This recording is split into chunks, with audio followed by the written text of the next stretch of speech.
How to apply the powers of your mind. The law of magnificent transformation.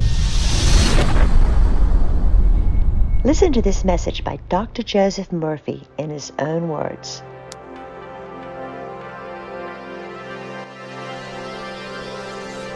When you know how to apply the powers of your mind, and when you are expressing yourself fully and giving of your talents to others, you are on the sure path to true success.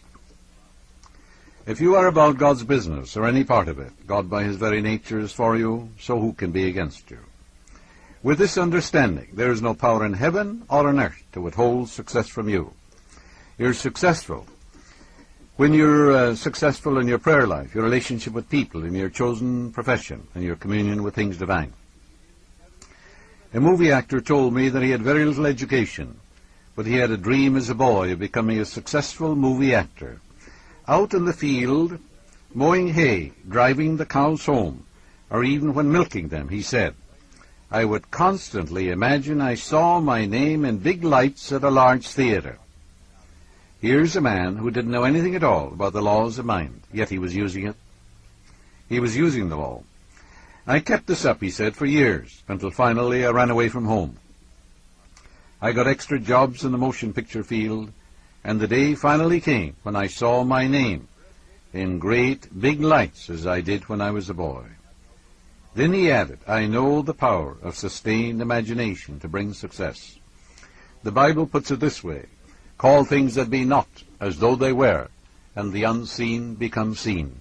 I told you before it came to pass, that when it did come to pass, you might believe. So here's a boy mowing hay. He imagines his name in lights, you see, in a great theater. And he's living that role in his mind. It sinks down into his subconscious, becomes an impression. Whatever is impressed in the subconscious must be expressed as form, function, experience, and event. That's the great law of your mind.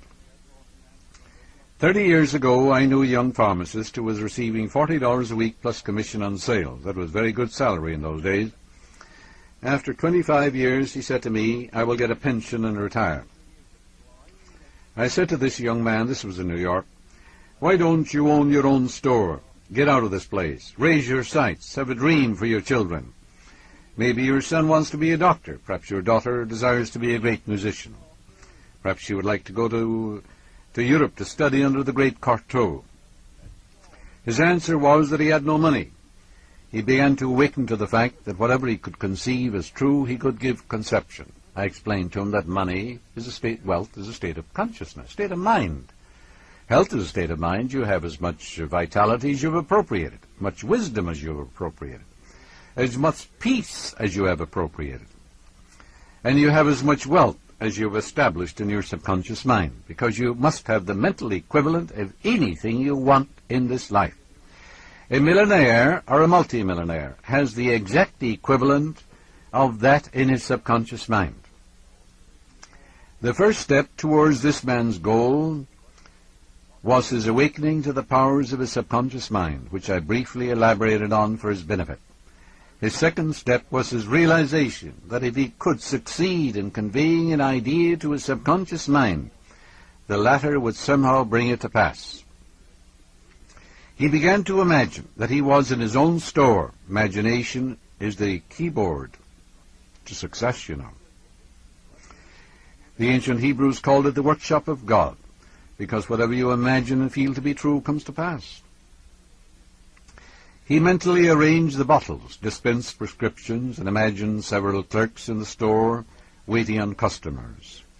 He also visualized a big bank balance. Mentally he worked in that imaginary store. Here's a man getting $40 a week, but using his mind constructively. Like a good actor, he lived the role. Act as though I am and I will be.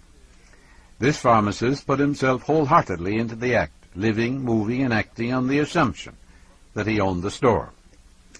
The sequel was interesting. He was discharged from his position. He found new employment with a large chain store, became manager, later on district manager. He saved enough money in 4 years to provide a down payment on a drugstore of his own. He called it his dream pharmacy. It was, he said, exactly the store I saw in my imagination. He became a recognized success in his chosen field and was happy doing what he loved to do. The Bible says, believe you have it now, you shall receive it. All things whatsoever you shall ask in prayer, believe that you have it now, you shall receive it. That's a psychological law. Assume the mood that would be yours had you realized your desire. And as you do this, wonders will begin to happen in your life. You know, Edison discovered, or he knew intuitively, that the voice caused undulatory currents in the atmosphere. And he reasoned it out. He said such currents could reproduce the voice. The idea came to him that inasmuch as your voice produced waves, that these waves would reproduce that voice. That's believing you have it now and you shall receive it. So he developed a phonograph. The idea came from his subconscious mind. Your subconscious is your friend, seeks to heal you, to restore you. If someone is presenting you with a phony deal, there's something within you that warns you. That's your subconscious mind prompting you. Its intimations, urges, promptings, murmurings are always life word.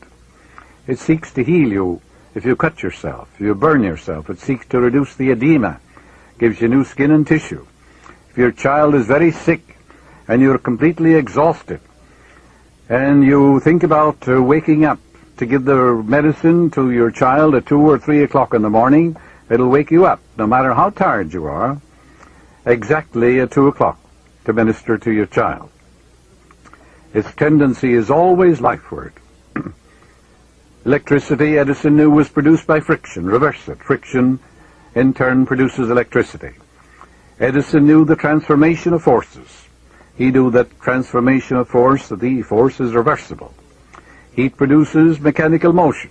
Mechanical motion produces heat. Cause and effect, action and reaction. These are cosmic and universal. Pray believing that you already possess what you pray for. Yes, it will come to pass. This is the law of inverse transformation.